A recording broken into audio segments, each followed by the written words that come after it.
In this video, I'm ranking every mainstream argument for abortion in one of 4 tiers: strong, flawed, negative IQ, and the abyss.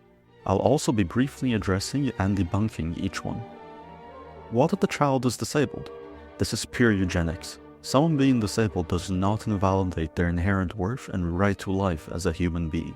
This argument suggests that the value of life is contingent on its physical or mental capacity. Abyss tier. It's necessary for gender equality. This is a fundamentally Marxist critical theory idea.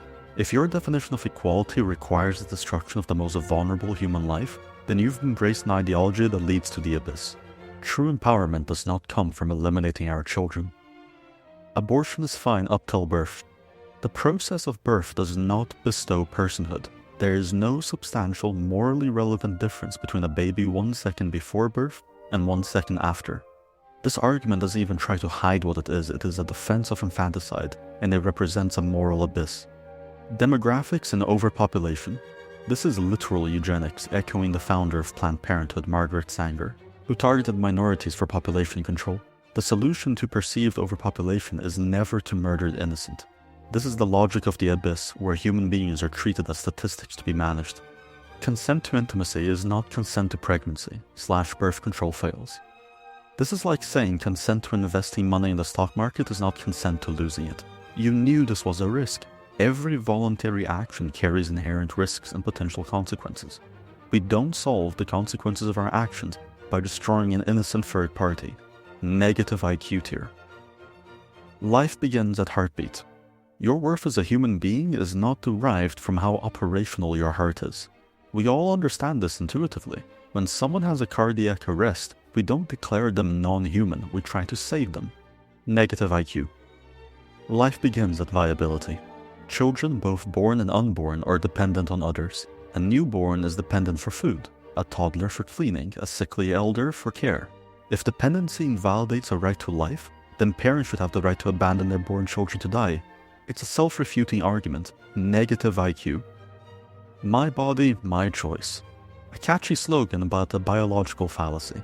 We're not just talking about one body. From the moment of conception, a distinct living human organism with its own unique DNA exists. The argument completely ignores the second body involved. Negative IQ. It's just a clump of cells. So are you. So is every living thing.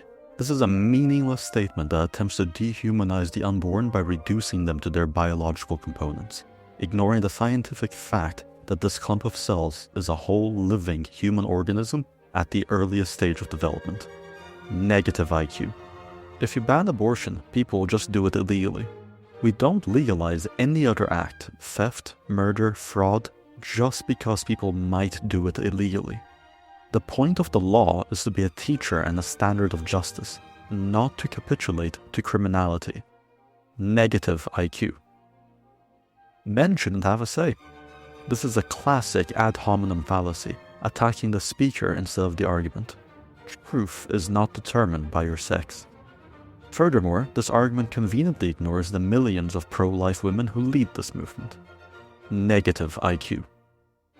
How is it different from gametes? This is a basic failure of biological understanding.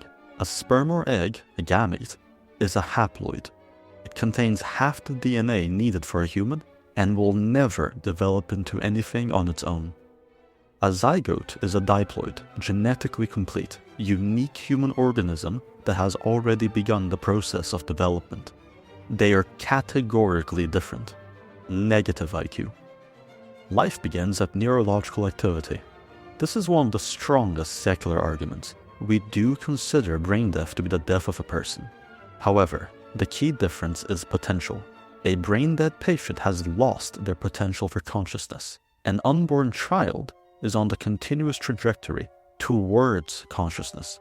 Since we can't perfectly pinpoint the moment moral worth begins, the only safe, non-arbitrary point to grant rights is at conception.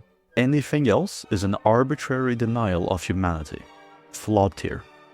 What about in cases of SA?